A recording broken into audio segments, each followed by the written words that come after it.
चला तर मंडळी, एका वाटीच्या प्रमाणात आज ना आपण गौरी गणपतीसाठी गोडाचा पदार्थ तयार करणार आहोत. सर्वांना खावासा आणि हवावासा वाटणारा हा गोडाचा पदार्थ तयार करण्यासाठी ना 1 वाटी साखर घेतली, त्यामध्ये 1 वाटी दूध घालून घ्यायचं. आता गॅसवरती पातेलं ठेवायचं आणि दुधामध्ये साखर पूर्णपणे विरघळून घ्यायची. आता साखर पूर्णपणे विरघळली आहे, यामध्ये ना 1 वाटी साजूक तूप घालायचं आणि दुधामध्ये सर्व मिक्स करून घ्यायचं आहे. आता हे सर्व मिश्रण आपल्याला थंड करून घ्यायचं आहे. अर्धा तास झालेला आहे. मिश्रण पूर्णपणे थंड करून घ्यायचं. 6 वाटी मैदा घेतलेला आहे, चाळून घ्यायचा. आता यामध्ये ना चिमूटभर मीठ घालायचं, जेणेकरून हा पदार्थ आणखीनच छान बनेल. 4 ते 5 वेलदोडे घेतलेले कुटून तेही यामध्ये घालायचे, चांगले मिक्स करून घ्यायचे.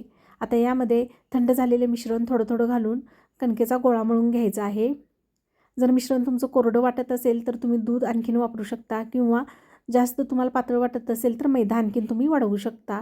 10 मिनटं रेस्ट करायला ठेवले. 10 मिनटानंतर छोटे छोटे गोळे काढून घ्यायचे आणि त्याची लाटी लाटून घ्यायची. लाटी अगदी पातळ लाटून घ्यायची. सुरुवातीची लाटी पातळ लाटायची. लाटी लाटून झाली की याला आपल्याला दुमड घालायचे आहे चारी बाजूनी. परत चौकोनी आकारामध्ये आपल्याला याची लाटी लाटून घ्यायची आहे. दुसऱ्यांदा लाटी लाटताना आपल्याला जाडसर ठेवायची आहे. लाटी लाटून झालेली आहे. आता आपण याची शंकरपाळी तयार करून घेणार आहोत. अगदी छोट्या छोट्या शंकरपाळ्या या ठिकाणी तयार करून घ्यायच्या आहेत.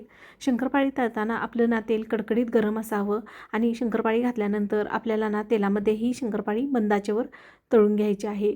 सतत चमच्याने हलवत ही शंकरपाळी आपल्याला ना सोनेरी कलरवरती तळून घ्यायची आहे.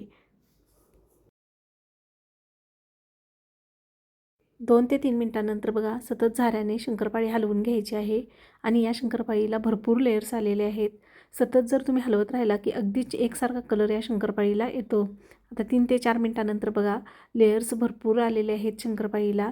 अगदी चौपट या ठिकाणी शंकरपाळी आपली फुलली गेलेली आहे. तोंडात टाकताच विरघळते. आता हातामध्ये घेतल्यानंतर तुम्हाला लक्षात येईल की हातामध्ये लगेच पूर्णपणे तुटली जाते. अशा पद्धतीने माझी जर ही रेसिपी तुम्हाला आवडली असेल तर नक्की ट्राय करून बघा.